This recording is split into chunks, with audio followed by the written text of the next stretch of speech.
अस्सलाम वालेकुम नाजरीन, जी 9 न्यूज़ के साथ मैं हूं मोहम्मद वसीम।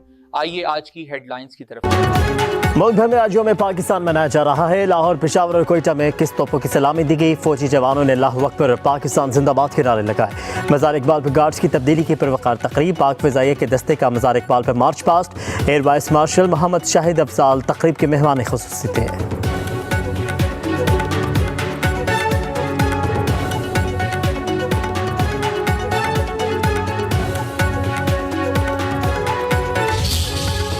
तेईस मार्च 1940 और मुकामी लाहौर का मिंटो पार्क, जब बरे सग़ीर के मुसलमानों ने एक अलग रियासत के क़याम का आज़म किया। अहद और तारीख साज दिन जिसने दुनिया का नक्शा तब्दील कर दिया। मौलवी फजलुल हक की पेश करदा करारदाद मंजूर हुई और ये दिन फिर यौम पाकिस्तान कहलाया। करारदाद ने अंग्रेज़ों पर वाज़ेह कर दिया कि बरे सग़ीर में रहने वाले मुसलमान और हिंदू अलग अलग कौमें हैं और इसी बुनियाद पर मुसलमानों के लिए एक अलहदा वतन का क़याम ज़रूरी है। अल्लामा इकबाल ने आज़ादी के वतन का ख्वाब देखा और कायद आज़म मोहम्मद अली जिन्ना ने पाकिस्तान की बुनियाद रखी। मुसलमानों की काविश और कुर्बानियों से 7 बरस बाद पाकिस्तान वारज़े वजूद में आया।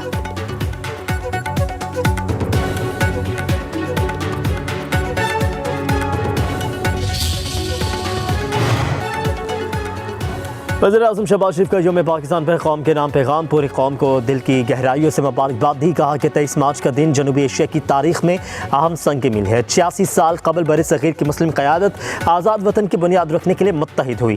ऐसी रियासत का तस्वर पेश किया गया जहाँ मुसलमानों की आइनी व सियासी हकूक़ को तहफ़्फ़ुज़ हासिल हो।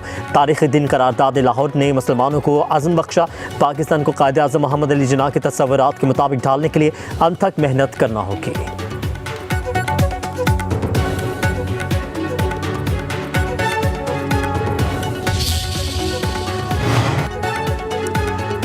फील्ड मार्शल समेत तस्करी क़यादत की कौम को यौम पाकिस्तान की मुबारकबाद। ISPR के मुताबिक पाकिस्तान के मुस्तक़बिल का तहफ़्फ़ुज़ और सलामती हमारी अव्वलीन तरजीह है। 23 मार्च 1940 क़याम पाकिस्तान की बुनियाद रखने वाला तारीख़ी दिन है। अस्करी क़यादत का दहशतगर्दी और इंतहा पसंदी के ख़िलाफ़ जंग जारी रखने का आज़म।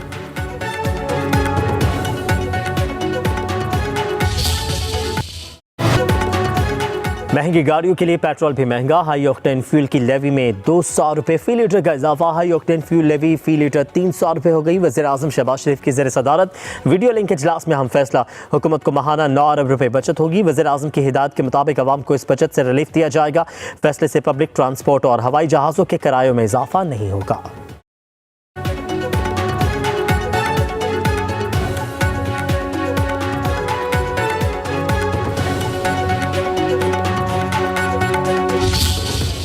हमारे वसाइल जो हैं वो लामहदूद नहीं हैं और इसलिए हमें एक स्ट्रक्चरल सलूशन की तरफ जाना है, एक पायदार और कुछ दायमी इक़दामात लेने हैं। हम दुआगो हैं कि जो जंगी हालात हैं और जो इलाकाई तनाज़े हैं इस वक्त वो जल्द से जल्द वो ख़त्म हो। हमने इक़दामात उठाए हैं वज़ीर-ए-आज़म साहब की हिदायत पर कि कौम पर कम से कम बोझ डाला जाए जो इस वक्त प्राइसेस हैं ऑफ डिफरेंट मॉलिक्यूल्स। और उन्होंने बड़ी मुफस्सल तरीके से ये बात की और ये भी बताया कि अब तक हुकूमत 69 बिलियन का जो है वो बोझ ले चुकी है using our own fiscal resources.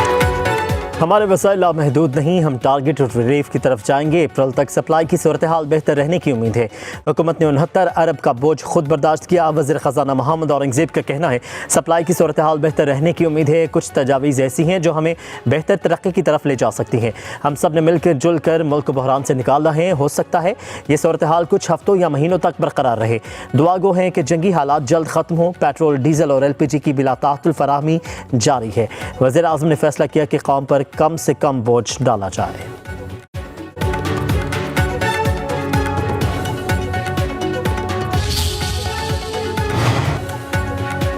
Sparco ने space for climate initiative launch कर दिया। ISPR के मुताबिक ये इक़दाम मौसमियाती चैलेंजेस से निपटने की जानिब एक अहम पेशरफ्त है। मंसूबे के तहत GeoAI से चलने वाला क्लाइमेट ऑब्जर्वेटरी प्लेटफॉर्म मुतारिफ करवाया गया है जो सेटेलाइट डेटा और जियो स्पेशल एनालिटिक्स के जरिए मौसर पॉलिसी साजी में मदद फराहम करेगा। प्लेटफॉर्म के जरिए फ़िज़ाई आलूदगी, ग्रीन हाउस गैसेस और ग्लेशियर्स की निगरानी मुमकिन होगी। सैलाब, खुश्कसाली और हीट वेव्स जैसे मौसमी खतरात की पेशगी निशानदही भी की जा सकेगी।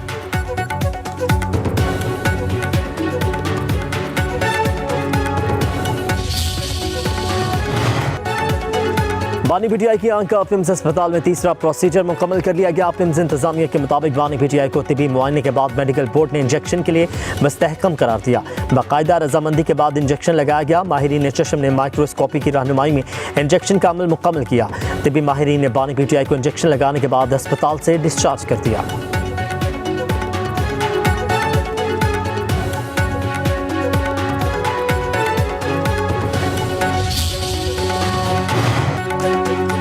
बरतानवी वज़ीर-ए-आज़म सर के स्टारमर का अमेरिकी सदर डोनाल्ड ट्रंप से टेलीफोनिक राबता। ईरान जंग और अबनाए हुर्मुज़ खोलने से मुतालिक तफसीली बातचीत की गई। तर्जुमान डाउनिंग स्ट्रीट के मुताबिक दोनों रहनुमाओं ने इस बात पर इत्तफाक किया कि अबनाए हुर्मुज़ को दोबारा खोलना आलमी तवानाई मार्केट में इस्तेहकाम को यकीनी बनाने के लिए नहायत ज़रूरी है। बरतानवी वज़ीर-ए-आज़म ने आज एमरजेंसी इजलास तलब कर लिया है, जिसमें ईरान के खिलाफ जंग से मुतालिक अहम फैसले किए जाएंगे।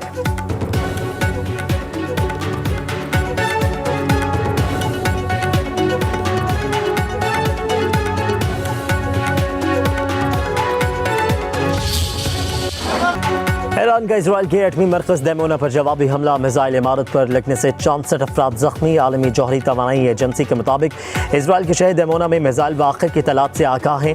गैर मामूली ताबकारी रिकॉर्ड नहीं हुई। एटमी तंजीबात पर फिलहाल किसी किस्म के नुकसान की इतला नहीं मिली। एटमी तवानाई एजेंसी की ईरान से तहम्मुल की अपील। ईरान की इसराइल पर नए हमलों की लहर। तेल अवीव समेत कई शहरों में मिसाइल बरसात हुई। इराक पर हमले में 6 इसराइली हलाक, 116 जख्मी हो गए। इराक पर हमले के वक्त अलर्ट भी जारी न हो सका। ईरान ने क्लस्टर वॉरहेड मिसाइलों से हमला किया। तेल अवीव में 20 अफराद जख्मी, मुतादिद की हालत तशवीशनाक।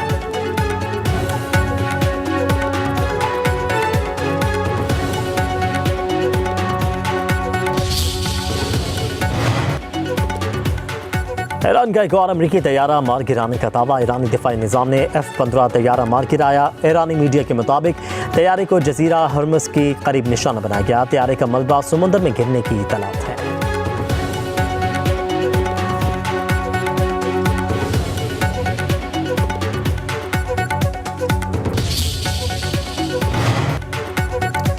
अमेरिका और इसराइल के ईरान के दर्जनों शहरों पर फ़िज़ाई हमले। तेहरान, कुरज और इस्फहान पर आबादियों को भी निशाना बनाया गया। अमेरिका ने अबनाए हुर्मुज़ में ईरानी ड्रोन्स और नेवी जहाज़ों को निशाना बनाया। ईरान के 61,555 रिहायशी और 19,000 तजारती यूनिट्स को नुकसान पहुंचा। 210 से ज़्यादा बच्चे शहीद हो चुके। उधर इसराइल के लिबनान में वहशियाना कार्रवाइयाँ। जनूबी लिबनान में बमबारी से 4 शहरी शहीद हो गए।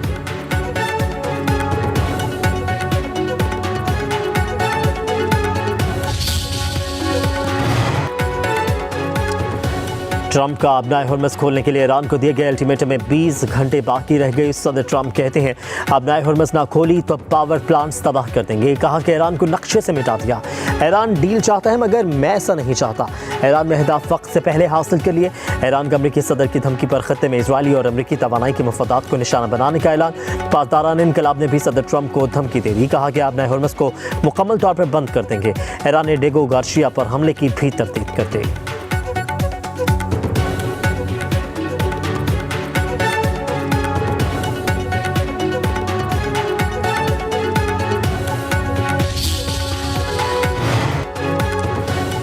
अमेरिका को सिर्फ अपने मुफादात अजीज हैं। मशरिक़ वस्ता में ज़बरदस्ती के मुआहदे नहीं किए जा सकते। रूस का दो टोक मौक़िफ़। रूसी वज़ीर ख़ारजा सरगेई लारोफ का कहना है कि अमेरिका को वेनेज़ुएला और ईरान के तेल में दिलचस्पी है।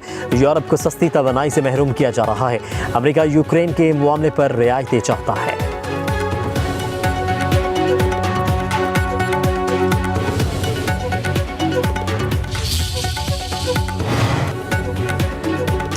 अमेरिकी डेमोक्रेट सेनेटर क्रिस मर्फी का कहना है कि ट्रंप ईरान के खिलाफ जंग का कंट्रोल खो चुके हैं, घबराए हुए हैं। क्रिस मर्फी ईरान के खिलाफ फौजी ऑपरेशन को ट्रंप का पागलपन करार दे चुके हैं। सेनेटर मर्फी की तनकीद पर सदर ट्रंप का शदीद रद्दअमल।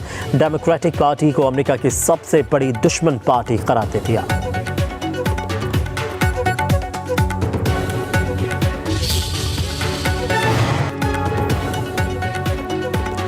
जंग के बायस आलमी एयरलाइंस की मार्केट वैल्यू में $53 अरब की कमी आ गई। दुनिया की 20 बड़ी एयरलाइंस को भारी माली नुकसान का सामना।